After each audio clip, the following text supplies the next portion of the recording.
Welcome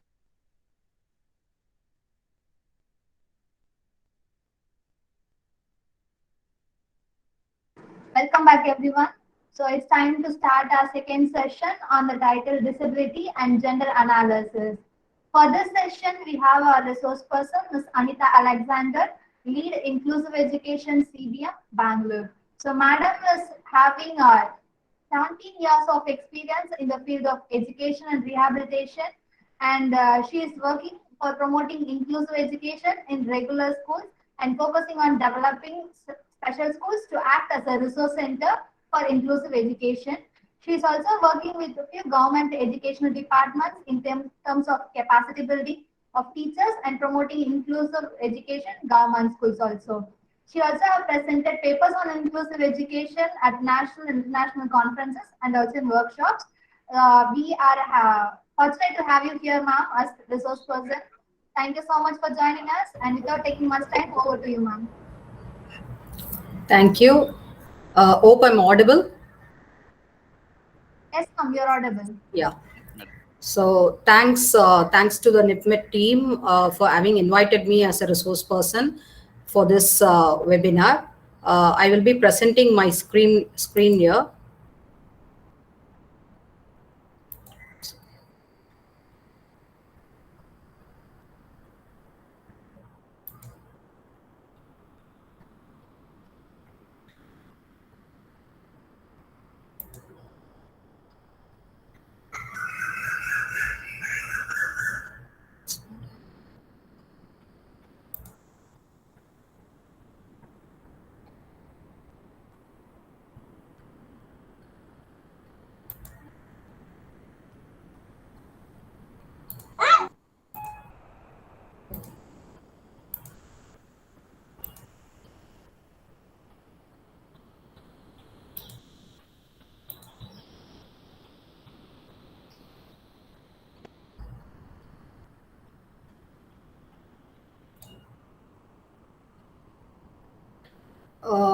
Can you please confirm if you can see my screen?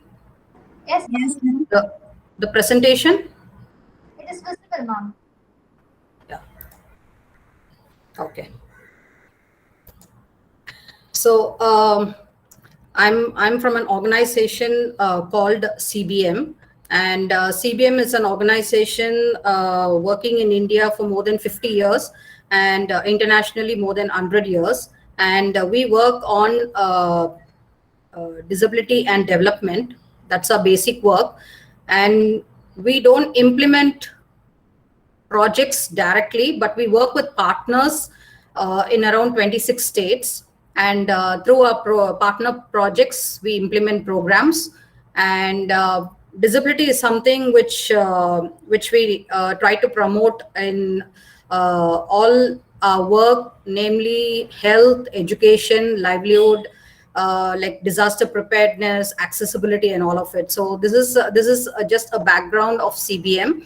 And our office is located in Bangalore in India, and we also have a sub office in Delhi. So with this introduction, I will also move on to the topic given to me, which is disability and gender analysis. Before I could start my presentation, I just would like to admit that I'm not a gender specialist, but I can do justice to the topic given to me. So I'll move on. So when we talk on disability and gender, we generally see that women and girls with disabilities are subjected to multiple layers of discrimination. And this is basically based on their gender and disability status. They often face double discrimination. One is because they are women and girls with disabilities, and the second aspect is disability itself. So it's a double discrimination for them. And this inequality is exacerbated for women and girls with disabilities who are members of marginalized ethical or racial groups. So from the marginalized society, from the poor, very poor background. So these people often face inequality. And coming to the next aspect of unemployment. So when we see unemployment rates, it is highest among women with disabilities.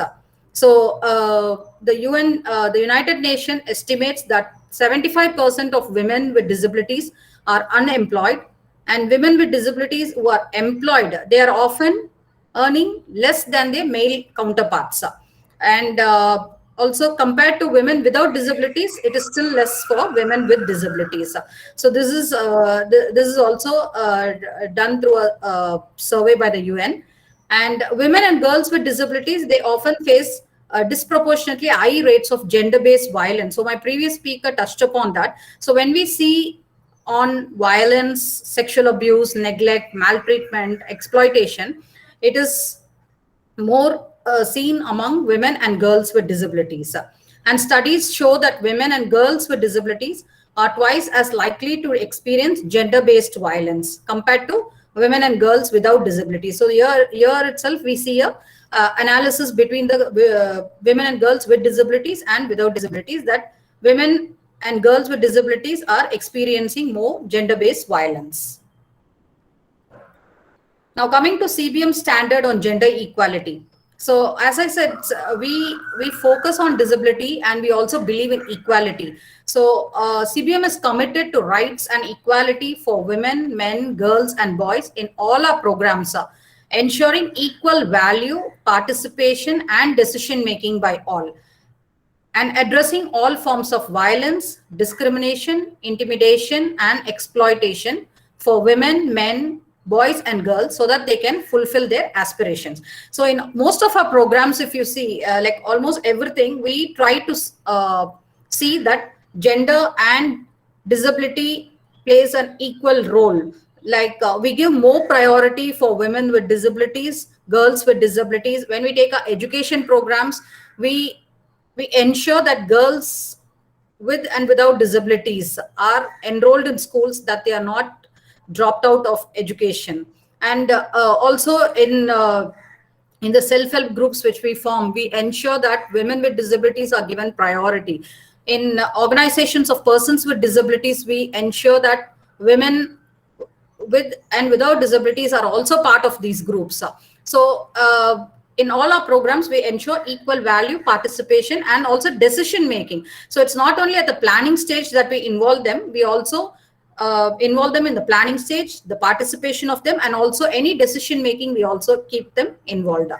So this requires us to identify and encourage country and program level strategies. So you at the higher level strategies, there have to be equality of opportunity and equality of outcome for women, men, girls, and boys. So in our strategy itself, we need to have that, so that is ensured in our programs. Conduct and apply disability and gender analysis to ensure program design addresses barriers and discrimination on the grounds of gender. So when I talk of disability and gender analysis, I will go through the as I move through the presentation, you will understand how the analysis should be done. So this should be done to ensure that the program design addresses the barriers and discrimination. So this is one thing which we need to take care of.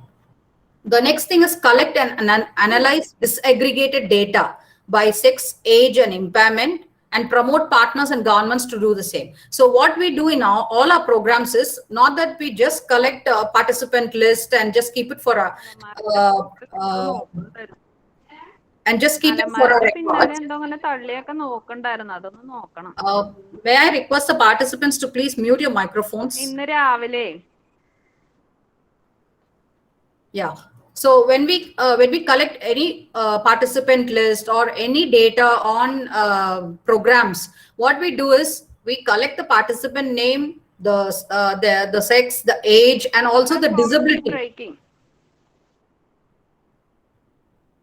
Hello? Am I audible to others or? Yes, ma'am. Somebody is speaking something. Okay. Yes. No, she said my voice is breaking, so I just got a. Okay. So I'll continue. So what we do is when we collect data itself, we collect it as disaggregated data so that it is easy to analyze and see how much of men is participating in programs, how much of women is participating in programs, men with disabilities, women with disabilities, girls with disabilities. So we get that analysis. So to do that analysis, you need to collect the disaggregated data, and that is ensured in all our programs. So even in CBM, what we do is we get our annual statistics from partners, the programs which they do. So in health, what percentage of cataract is being done for, cataract surgery is being done for women with disabilities. What percentage is done for men with this will give an analysis why women, if the women with disabilities rate is high, we can also analyze why they are being affected with cataract more compared to men with disabilities. So this is the kind of analysis we need to do in all our programs. The next one is monitor, evaluate, and learn about the equality of opportunities and outcomes for women, men, girls, and boys involved in our program work. So we also need to monitor and evaluate. So when we monitoring is something, when we analyze the data, we keep track of the progress, and we also need to evaluate. We need to evaluate and see what are the learnings, what are the findings we get from the data. Then promote the voice, choice, and autonomy of women and girls in our programming and advocacy work. So as I said, if they need to have a voice, a choice, and an autonomy, that they have a choice to right to choose what they want, we need to promote that, and that can be done only with the advocacy work. So we need to by including them in our programs, only then they will also raise their voice, and that part of it can be moved. It will move to advocacy. Promote enabling and empowering opportunities for all women, men, girls, and boys, particularly with disability, to become agents of change within our program. So as I said, when you include them in as part of your programs, what they will become is they will become agents of change. They will become role models. So when they become role models, they can prove that when an opportunity is given to them, they can also be equal to others, equal to their peers without disability. So that is something which we have to create in our programs and projects. Now coming to the topic, what is gender analysis? So gender analysis can be defined in different ways and different contexts, but the most basic level which you can understand is that gender analysis is a collection and analysis of quantitative data. So when I say quantitative data, it is numbers, percentages, proportions, ratios, as I said in my previous slide. So we collect it as per that. And the qualitative information, the preferences, beliefs, attitudes, behaviors, values, through the gender lens. So this is defined as a gender analysis. So it's basically collection and analysis of quantitative data and qualitative information. It is a systematic methodology for examining the differences in roles and norms between women and men, girls and boys, the different levels of power they hold, their differing needs, constraints, and opportunities, and the impact of these differences in their life. So it's a, when we look into the gender lens, it is not a one-time activity that you just look at it and you ensure, okay, it is being done. It has to be a continuous process where we examine whether their roles are there, whether they are being included in programs, what is the different levels of power they are holding. So in some organizations, you always see a male heading the organization, but in some organizations where we see, like in Bangalore, there is an organization, Mitra Jyoti, so that is headed by a person with visual impairment. There are other organizations also headed by persons with disabilities, mainly women with disabilities. So we have to ensure that for that, if they need to have that power, we need to give them the opportunity to do that.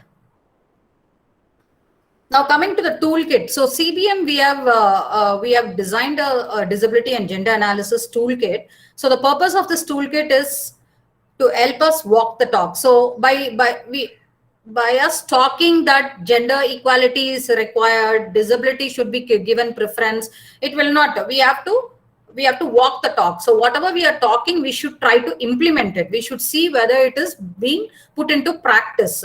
So that is what is meant by walk the talk, to help staff to improve the quality of approach and ways of working, both internally and with partners. So when I say internally, it is within our organization, and with partners is with our external stakeholders, whomever we work with, and uphold our commitment to equality and non-discrimination in all that we do. So and this tool is designed to strengthen our accountability. So as an organization, it will strengthen our accountability. It is also a learning and reflection for our own organization. It also perform in terms of performance. If you see the it ensures quality of program implementation, and also for monitoring and evidence of change over time. So it will also help us to monitor and bring changes over the period of time. Now moving to the scope of disability and gender analysis toolkit. So who can use it? It may be used by individuals. So when I move to my other slides, you will see. So by individuals, what I mean is for self-reflection. So you can use it for your self-reflection, for a self-assessment, or within teams. So within the organization to assess and strengthen knowledge, attitudes, and practice. It can also be used at a project level to inform the situational analysis. So at a project level, you can do a needs assessment or a situation analysis and design to create baseline data. So this will give you a baseline data where you are and where you are going to move in terms of disability and gender, and to improve monitoring, evaluation, accountability, and learning. So this is at the project level. You can also use it as at a program or an initiative level. So at a program level, initiative level, when I say for example, health or education. So at that level, to assess a broader portfolio of work, you can use this tool. Also at a partner level. So as at a partner level, when we say, when you want to capacitate partner assessments, as part of your capacity assessments, when you assess the partner's capacity to understand partner systems, are they giving importance to gender? Are they giving importance to disability and gender? So when you want to assess that at a partner level organization, you can use this tool. And so these are the 4 levels. One is at the individual level, one is at the project level, one is at the program level, and one is at the partner level. And the components of this disability and gender analysis are designed to be adapted and used to suit a variety of purposes. So the templates which I show, it doesn't, it's nothing written on stone that you need to follow the same template. You can adapt it based on your, to suit your need and purpose. So now I'll move on to this toolkit. So as I said in my previous slide, the individual self-assessment. So when we talk of individual self-assessment, it is designed to be undertaken anonymously by individual staff. So here you need not be worried that, oh, if we do it, our name will be there or our details will be there. You can do it anonymously by individual staff and partners prior to undertaking further assessment of an organization or program or project. So before you move on to the next levels, first you can do it for yourself and see where you are. It helps staff prepare and recognize how our own deeply entrenched attitudes and practice impact our approach to disability and gender equality. So when you do this, you already try to prepare yourself and see where you are standing in terms of disability and gender. So that is the individual self-assessment. When I move on to the organizational assessment, it identifies areas for improvement within 3 dimensions. So one is the organizational culture, one is the governance, and the other one is the structure and capacity. So you can assess yourself in these 3 capacities: the organizational culture, the governance, and the structure and capacity. So based on this, the template is designed, and these dimensions are designed to strengthen commitment and capacity to prevent non-discrimination and promote disability and gender equality internally. So within the organization, when you do this, it is to strengthen your own commitment as an organization to promote disability and gender, and also to capacitate your own organization in terms of disability and gender equality. When we move on to the program and project assessment, that will help us to analyze disability and gender equality in a project or program across the project cycle. So when we say project cycle, it starts from planning to implementing to monitoring to evaluating. So that is the project cycle, and that is it helps you to analyze where you are in terms of disability and gender. So I'll just show you this template. So this is the individual self-assessment. Can you see the template? Yes, ma'am, we can see it. Okay, thank you. Yes, ma'am. Yeah, thank you. So this is the self-assessment survey template. So this is for the purpose of self-reflection only. So as an individual, if you want to do it for yourself to assess where you are in terms of gender, disability and gender, you can do it for yourself. And when you read your statement, there are 4 ratings. So when you say 0, it is no, not at all. 1 is rarely or on an ad hoc basis. 2, you can rate it when it is sometimes or partially. And 3 is always consistently. So this is how the statements are given. I know how to use appropriate language and terminology to promote both disability and gender equality in my work. So when you read the statement, where do you rate yourself in terms of these 4 ratings? So this is something. Okay. And when you do this, if you come across any comments, maybe in gender, you will be good, but in disability, you might not be good, or vice versa. Okay. So at that point of time, what you can do is you can rate yourself on one aspect where you are good at, and you can, in your comment, you can say, I'm good at disability, but I'm not good at gender. So that comments also will help you to enhance your skills where you are lacking. Okay. So this is how so there are statements. I'm not going through this, but I will be sharing this with the organizers, and they can share it with the participants. Okay. So this is the self-assessment template. Now moving to the organizational assessment template. So this is the organizational survey template. The rating stands same, and for each statement, think about how much you believe your organization is doing on that activity based on the following rating scale. So here you will rate yourself. So as I said, the first aspect is the governance and structure. So in governance and structure, you will see are the organizational policies, standards and procedures in place to address equality and non-discrimination in line with the CRPD, CRC and the CEDAW. So these are national policies, and you will see. And is gender equality seen as a key accountability measure and included in strategy documents or annual reports or audits? So that part of it you will see, and you will put it. So maybe annual report you will include, but audit you might not include. So here you can rate yourself. You can rate yourself 3 for annual reports, but you can write a comment saying that in my organization strategy documents and audits, we don't consider this. So when you come out with these comments at the organizational level, they will also understand, okay, so this shortcomings should be a way to improve ourselves as an organization. Okay. So here you can see some questions ask you to assess both disability and gender. For these questions, please only rate 3. If you think that both disability and gender considerations are fully met, as I said, if both the aspects are fully met, then you rate yourself as 3. Okay. If you rate 3 for disability and low for gender or vice versa, please rate in between. So you have to go in between. Either it should be 2 or 1 something, and make a comment noting where you are lacking that skill. Okay. So this is how we do it for a organization survey template too. So the first aspect is the governance and structure. The second is the organizational culture. So if you want to study the organizational culture, you can go with this. And the third one is the staff responsibilities and capacity. So there are some statements below that also. Okay, so this is the organizational survey. Now moving on to the program and project assessment. So this is for a project or a program which you support. So generally in CBM, if you see, we go with this because we work with partners, we implement programs. So we try to use this survey template.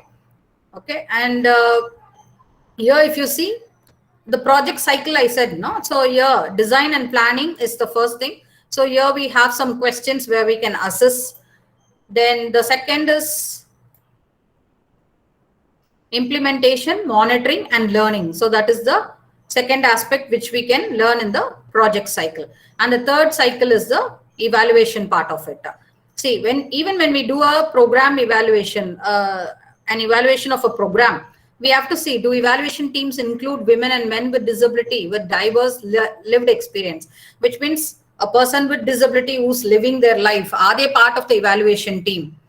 Do evaluation teams use local expertise, languages, and participatory processes that enable diverse and marginalized voices to be heard? So all these aspects have to be part of an evaluation also. So only then we will also consider the aspect of disability into our evaluation. Otherwise, that will be forgotten, that will not be counted. And sometimes we just go for an evaluation, we just see the community, we just do an evaluation, we come back. But what in CBM, what we do is we look at the aspect of gender, we look at the aspect of safeguarding, we look at the aspect of accessibility. So all of these parts, these are all like cross-cutting issues in a program or a project. Okay. Apart from health, see, when we talk of health, it's a standalone project. When we talk of education, it's a standalone. When we talk of livelihood for people, it's standalone. But these are all cross-cutting issues. Is accessibility promoted in education? Is accessibility promoted in health? In health, and when we say hospital, so we try to see on those aspects. Whereas even gender, we look at, are we giving equal opportunity for persons with disabilities to receive health schemes or health policies or health treatments? So that is something which we try to see. And by doing this analysis, we will also understand that our project is failing to do so, where we have to include them more. Now moving on to my next slide. So what this will provide, so as I explained earlier, so analysis of division of labor. So are men and women with disabilities given equal opportunities? That is one thing we can see. Are girls and boys with disabilities or without disabilities are given equal opportunity for education? That part of it. So you can already analyze and see that, and access and control of resources also. Then understanding of gender relation and the implication for development policy and implementation. Then you get specific gender disaggregated statistics. When you get your forms designed in a way where you have to collect the data, you also get the statistics for that, and it's easy for analysis. Then a review of women's priorities, women's practical needs, and strategic interest and ways to address them. So that is something often we don't tend to get it. So by doing the gender analysis, we do get them. And also a review of social, economical, political power dynamics also is something which we by doing the gender analysis. So absence of gender analysis propose high risk of program failures, less success, or reinforce inequity. So this is something where we don't tend to do a gender analysis. You can already perceive that your program can be a failure, or it will be of less success, or there is no equality given in the programs. So some examples, if I have to say, a gender analysis of health program. So when you do a gender analysis of health program, it will inform you how inequalities disadvantage women's health, the constraints women face, ways to overcome constraints. So this is something, when you do an analysis, you will understand what is the inequality they are facing, or what is the constraints, the difficulty, and how to overcome that. So that is also something which you can do. And a gender analysis of women worker situation. So when you do this, you can identify their needs, the workplaces, the wages, the market trends. All this will provide practical information to advocate for all women and men workers' rights. So when you analyze this only, you can advocate for it. Without knowing what is the current needs of women with disabilities or the wages they are receiving, you cannot advocate for it. So for this purpose also, the gender analysis toolkit will work. And also a gender analysis of product supply chain will tell you women's involvement at different stages in the supply chain, so to increase their visibility and gain economic benefits. So mostly when we talk of supply chain, it is mostly in the livelihood project. So from initiating a livelihood to production to marketing to becoming an entrepreneur, so the entire life cycle. So that will also, it will also inform you where they can increase the visibility and where they can gain more economic benefits by doing this gender analysis. And also gender analysis of water project will inform you where women collect water, what should be done to increase women's access to safe water. So mostly in rural areas, if you see, every house don't have a bore or a pump where they can have water. So they have to walk. And mostly we see women carrying pots and walking in the villages. So it also gives them a burden. So because of that, their health deteriorate. So we by doing an analysis of this where they collect water and what should be done to increase women's access to safe water, we can also advocate to the department, to the concerned panchayat or the local panchayat, district level, or the officials as to what facility is required at a community so that it will enhance the women's it will give women more opportunity to be within the reach of home. Is there a question or something? Okay. So when to conduct gender analysis? So as I said, the gender analysis is conducted in a project cycle. So from the identification to planning and designing of project to program implementation, and then the final is monitoring and evaluation. So this is the project cycle which we follow. So from identifying a project or a program to planning and designing. So while planning and designing also, we need to ensure that gender is included. Gender is part of the planning stage. Okay, so that is something. And implementation, while implementing also, we have to continuously monitor and see in the gender lens whether the program is adhering to that. And then monitoring and evaluation. So these are the project cycle. And who should do gender analysis? So it doesn't mean that gender analysis should be done only by certain people.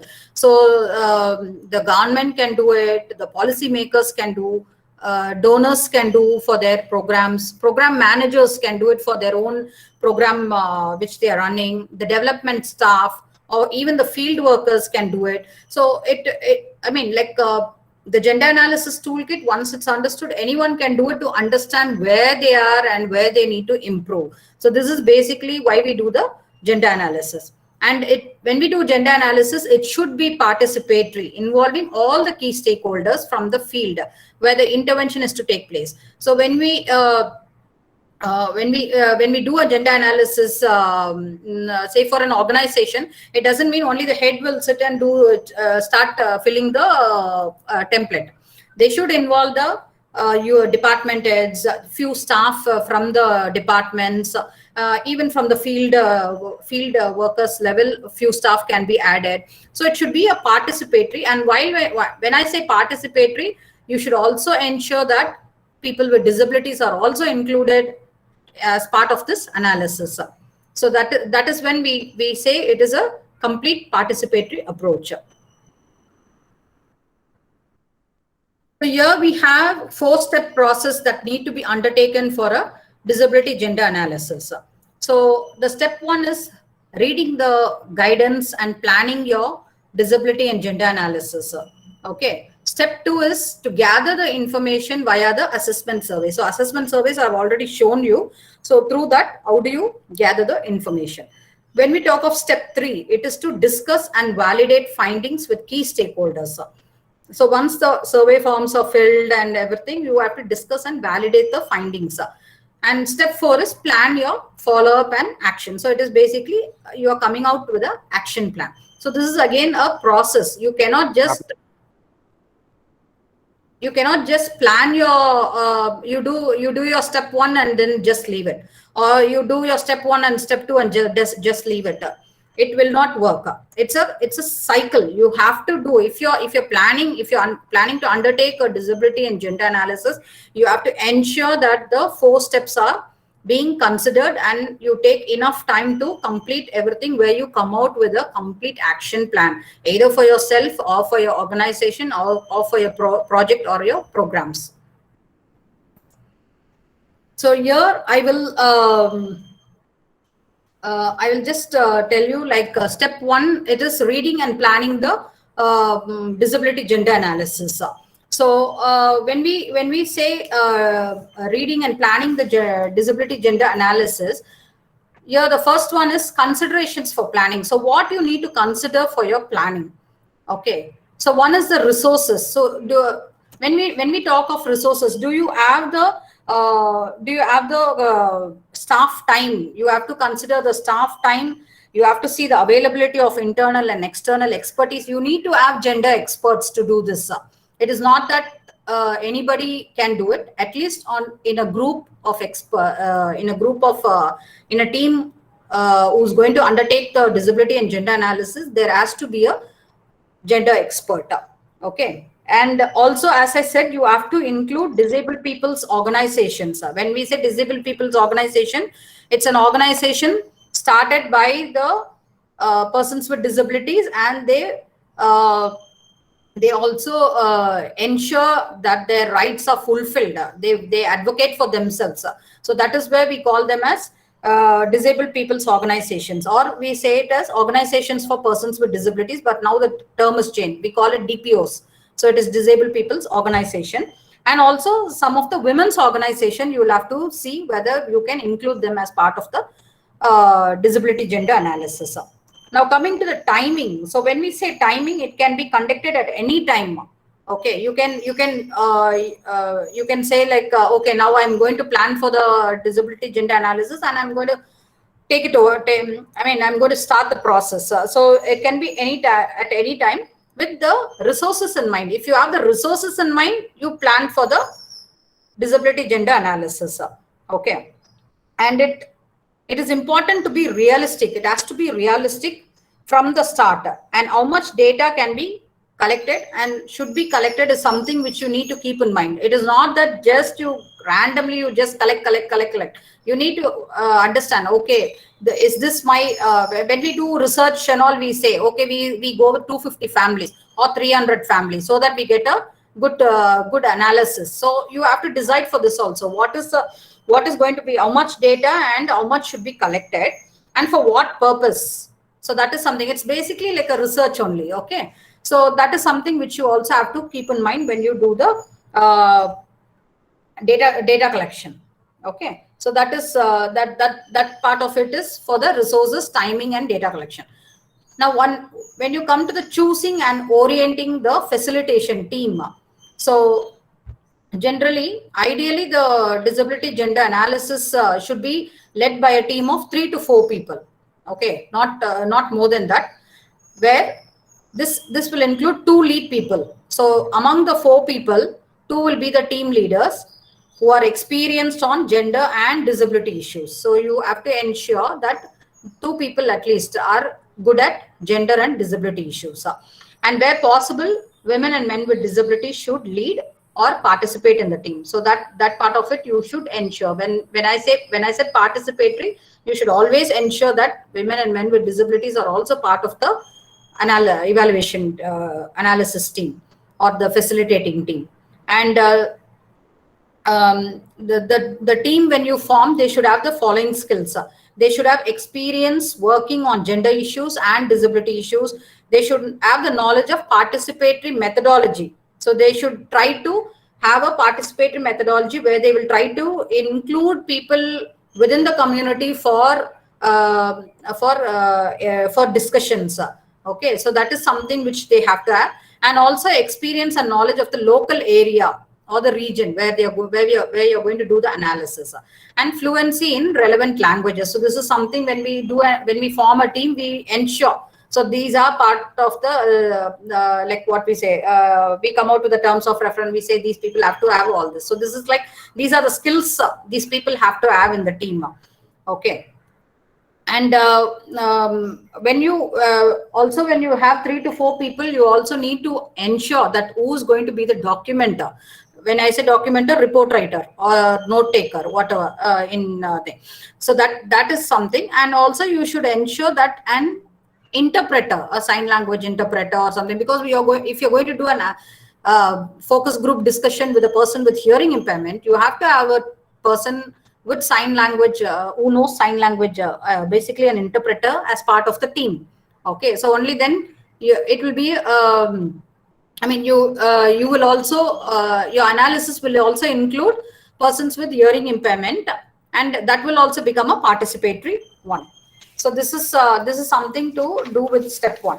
So when we move on to step 2, it is basically conducting staff surveys across the organizations. So as I said, we will be using the templates provided. So again, when I click on this template, it is all the 3 templates. So you will be using these templates. Okay.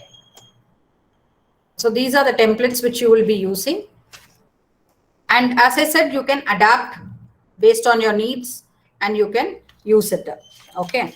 So then sampling and determining what data you need. So that's something you need to, so for an organization with 100 staff, okay, if you have a organization with under 100 staff, that is less than 100 staff, it is suggested that all staff need to undertake the survey. If an organization has less than 100 staff, all the say an organization has 50 to 75 staff, so all in that case all the staff can undertake the survey. So you can do you can involve them. Okay, for an organization with over 100 staff, so if there is more than 100 staff, you need to take a sample between of at least 25 to 30%. Okay, and ensure that their perspectives are captured in as part of this analysis. So 25 to 30% sample you have to take if the organization has more than 100 staff. So this is something which we need to understand. And also when we do the analysis, we also have to get the perspective of persons with disabilities, both men and women working in the organization. So that is one thing which we have to understand. Okay. Now coming to confidentiality. So when we say confidentiality, we in all work what we do, we maintain confidentiality, that no information is being leaked out, because some staff will think, oh, if I say the statement is 0 or 1, or will they identify, will it go till the top management level and all that. So the confidentiality is not there. So for that, what you have to do is, if they have to be very honest in their answers, you can now from very familiar with the COVID and even pre-COVID, we started using the Google Forms. So you can create your forms using the templates which I showed. You can create your Google Forms where you have an option for anonymous, and you can circulate the thing where they can do it electronically. They can fill the details electronically, and that also maintains a level of confidentiality, and people also know that okay, our data is not going to be leaked out, and our names will not be leaked out. Whether I'm a person with disability or not will not be leaked out. What kind of disability I have, that also will not be shown. So they'll be more confident enough, more honest enough to give their answers in this analysis. So that is something which we need to do. And while making these formats electronically, it's not that everybody and everyone can get this response back. You should have one focal person in the organization, say a gender advisor, a gender expert, or whoever you feel should be collecting these data. They can you can give their email ID, and or you can create a separate email ID where you can ask the respondents to send their responses. And if it is going to be to a particular person, like say if you identify a person who's going to receive all this, they can receive it, they can download it, but what they have to do is they have to delete it immediately from their mailbox, because otherwise the confidentiality breaks. Okay, so this is something which as an organization we need to keep in mind, and we need to do it. And coming to data analysis, so when I talk about data analysis, it is once you have collated survey responses, it is easy to review. So what you have to do is either you make a Microsoft Excel sheet for analysis, data analysis, so that you can analyze those information. And coming to the basic quantitative data. So when I say basic quantitative data, so this is the sheet you can see. Okay, so this is the sheet where you will be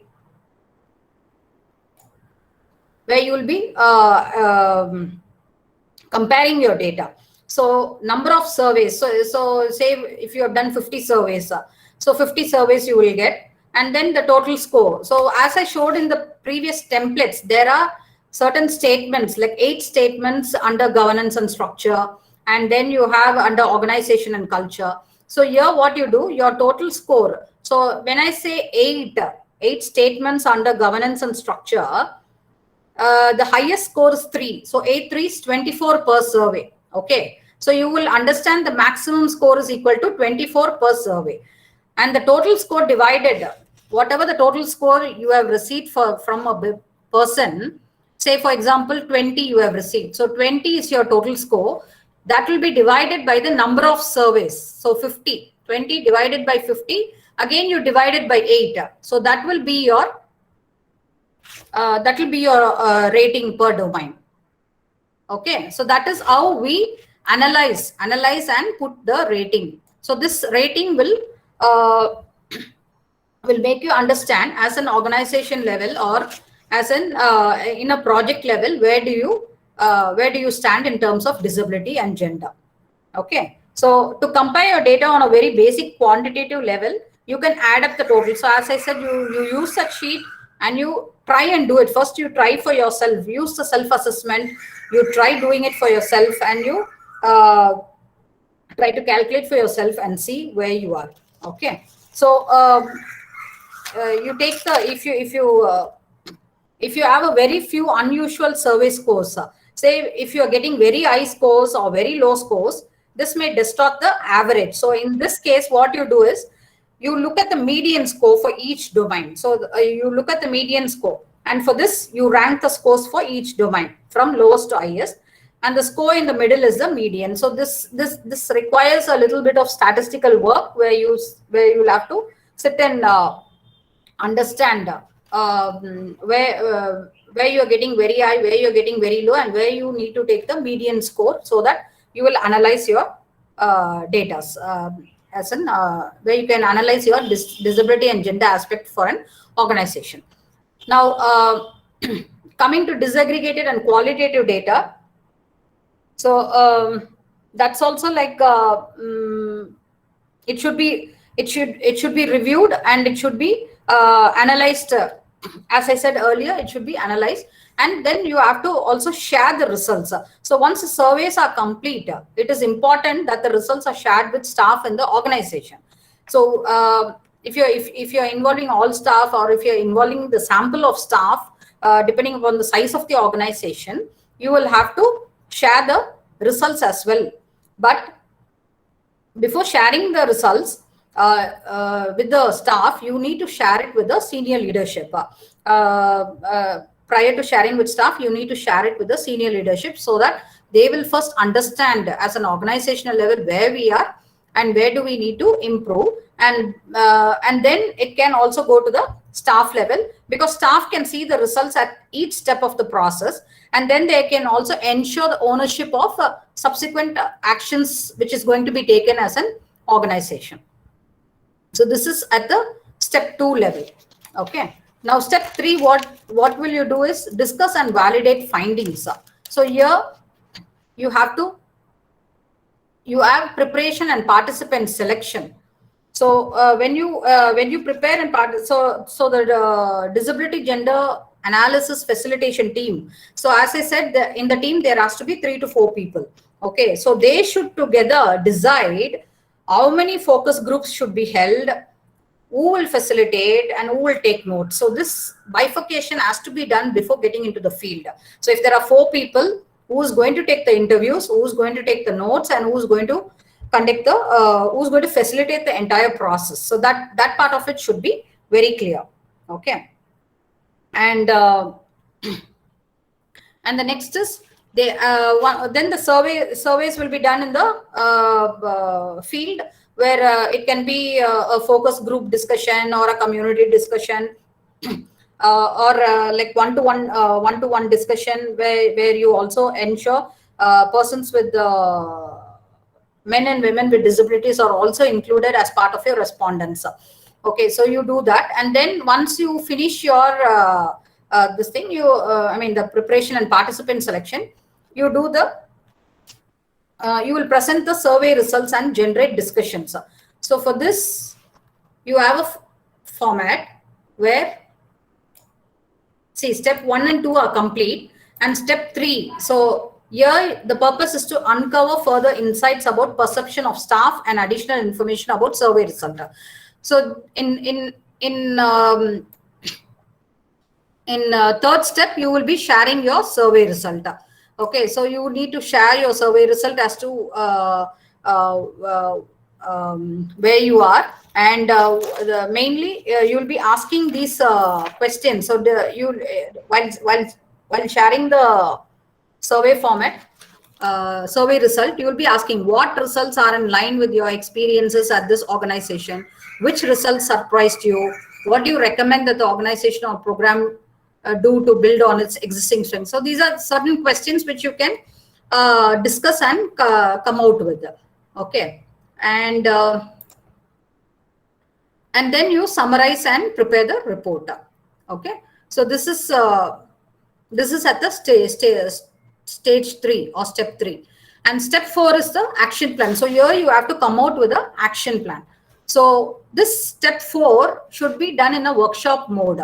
Okay, so basically, because at least you need a 1 day to prepare a complete action plan, keeping in mind the step 1, step 2, and step 3, where you have to prepare a detailed action plan for an organization. So when you do this, it has to be a planned 1 day workshop where you involve all people, and this will be the final step. Okay, in case if you cannot allocate 1 day, then what do you do? As part of the process itself, what you have to do is at least you have to dedicate 4 to 5 hours for the action planning workshop. Okay, so this is a template where the action planning template will be, action plan can be facilitated. So under governance and structure, what needs to change? How can we change it? Who will oppose and how do we engage them? Who will support and how do we engage them? How will we know if we succeed? Who will coordinate or lead each area of inquiry? So at each of these levels, areas of inquiry, you will prepare an action plan based on these questions. Okay, so once you do this, you know where you have to improve, and this action planning template can be reviewed, say on a quarterly basis, whether you are progressing on it or not. Okay, so this is the action planning template, and findings should be integrated to current organizational or program documents. So whatever findings you come out with, you have to see that it is integrated within the current organization level, or even if you do it at the program level, you have to see whether it is included in your situation analysis or baseline documents or multi-year plans. When I say MYP, it is multi-year plans because a project can be from 3 to 5 years. So we should ensure that certain indicators are changed and it is being included in terms of disability and gender, and also capacity development plans. We'll have to see if people say if few staff are saying that we are lacking knowledge on disability and gender. So we have to see in their capacity development plans, can we include, okay, in first quarter, we will train for so many people on disability and gender so that they are well equipped on that concept. So likewise, you can keep developing. So this will, so once you do all this, then your organization is fully meeting the criteria, and you will understand, you will see the changes in terms of gender, disability and gender. So here I'm ending my presentation, and the entire document which I just showed you as slides and templates, it is available on this link, and I can share this link. So it's on the CBM website. Yeah, it's on the CBM website, and you can access it, and you can download the templates and use it also. Okay, if there are any questions, I can answer, and yeah. So with this, I'll close my presentation. Any questions? Thank you, ma'am. Thank you so much for your detailed presentation. And dear participants, if you have any questions, you can put it in the chat box or you can ask ma'am.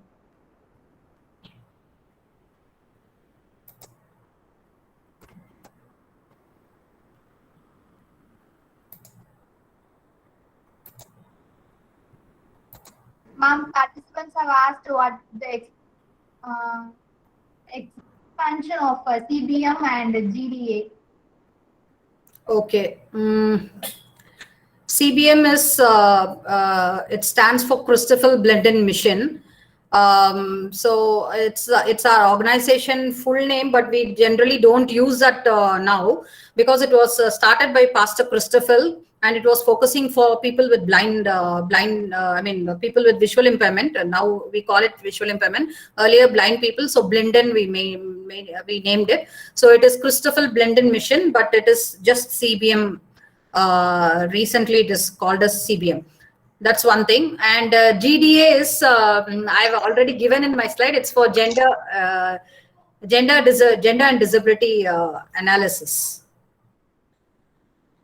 I've just in my first slide I have given the abbreviation and then put it on brackets, but later I just used the short forms. Disability and gender analysis, DGA. Yeah. Participants, if you have any questions, you can put it in the chat box. Ma'am, first slide. Once more time, please. Lakshmi, are you speaking? Like, we couldn't hear you. Ma'am, first slide. First slide? You want me to show or you want me to explain? No, I want to show. You want to see it? Okay, 1 minute. Yeah, I want to see. Yeah, 1 minute.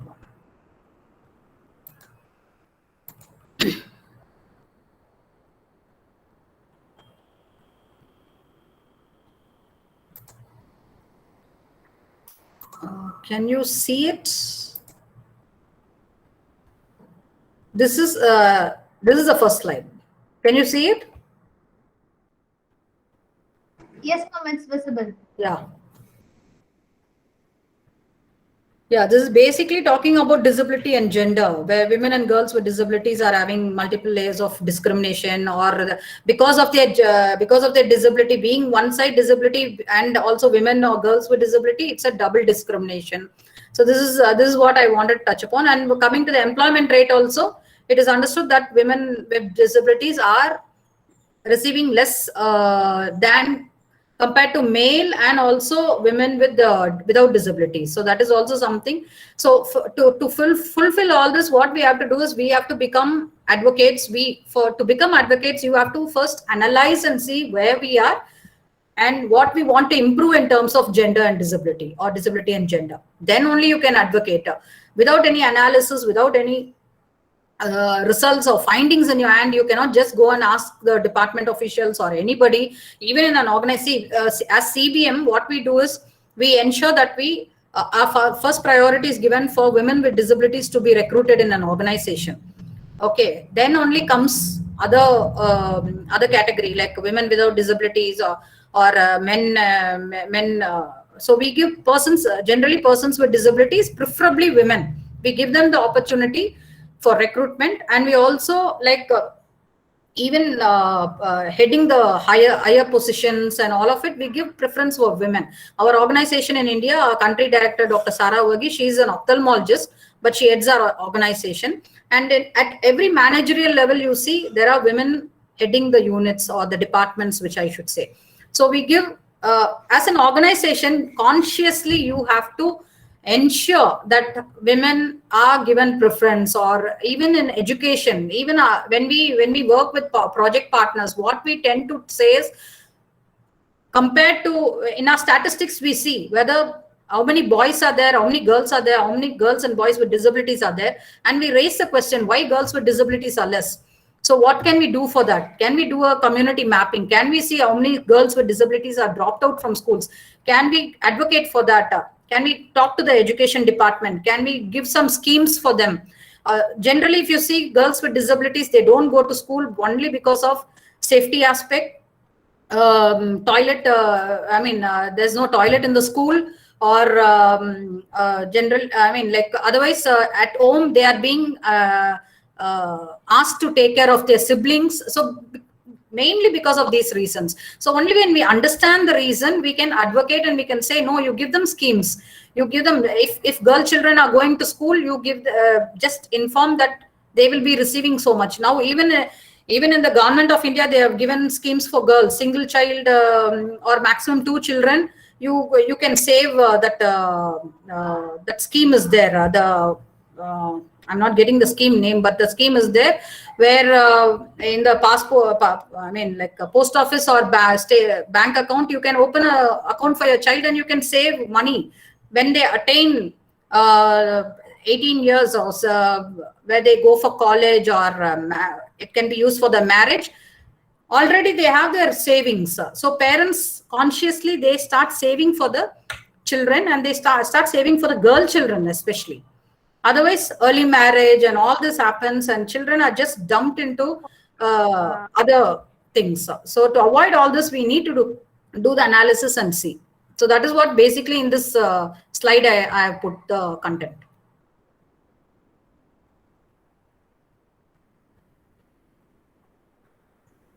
Any other?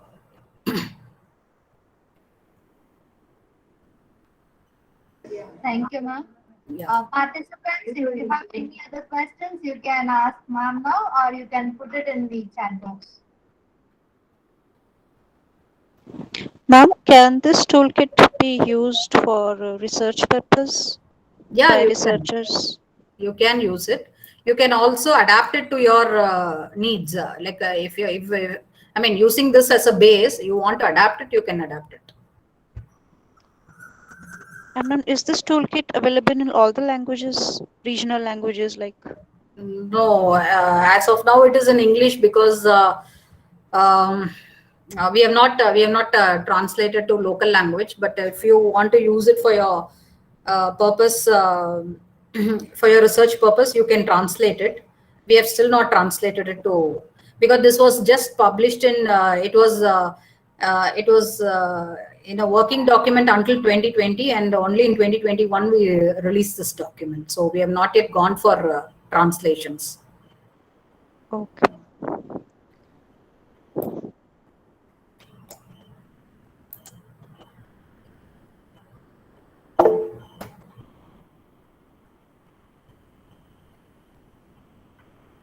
When it has been developed, you mean the tool? It's 2020-21. It's a recent document. It's a recent tool. Yeah.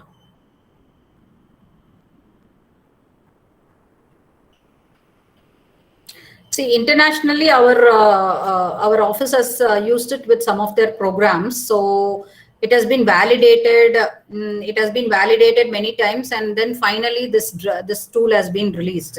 So you can also, if you want to just do it as a as part of your action research or something, as part of your studies, you can still use it and see how it is.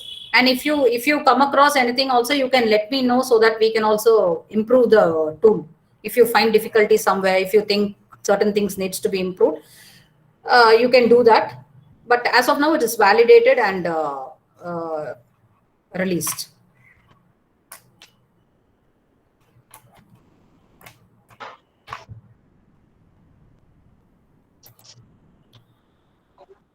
Yeah.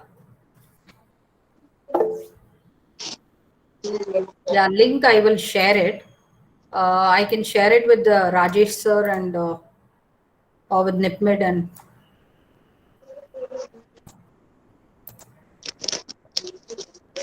I'll share it with NIPMID, and I think they will. Sure, ma'am. We will send it to them along with the PPTs. Yeah.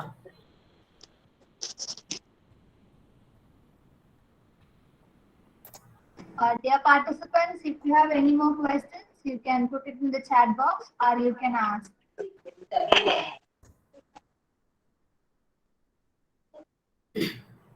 Okay, I've shared the link in the chat box, so you can use it. Okay.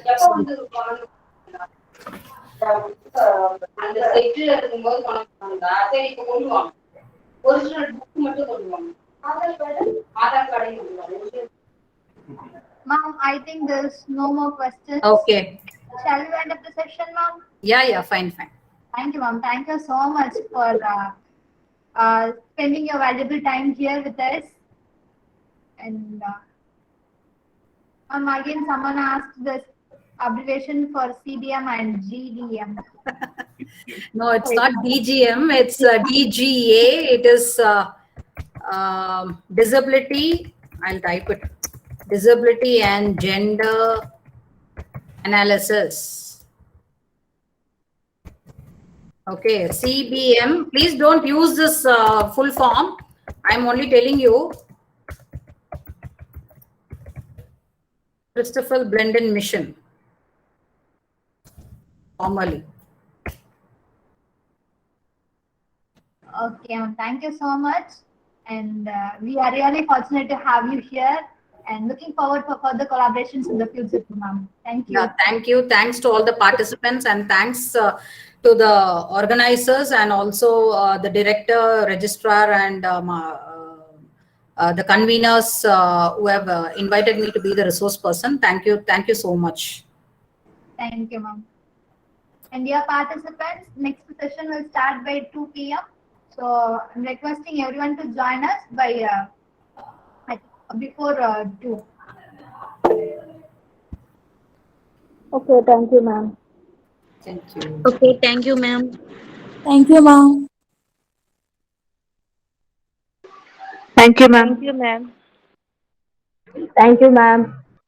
Thank you, ma'am. Thank you, ma'am. Thank you, ma'am. Thank you, ma'am.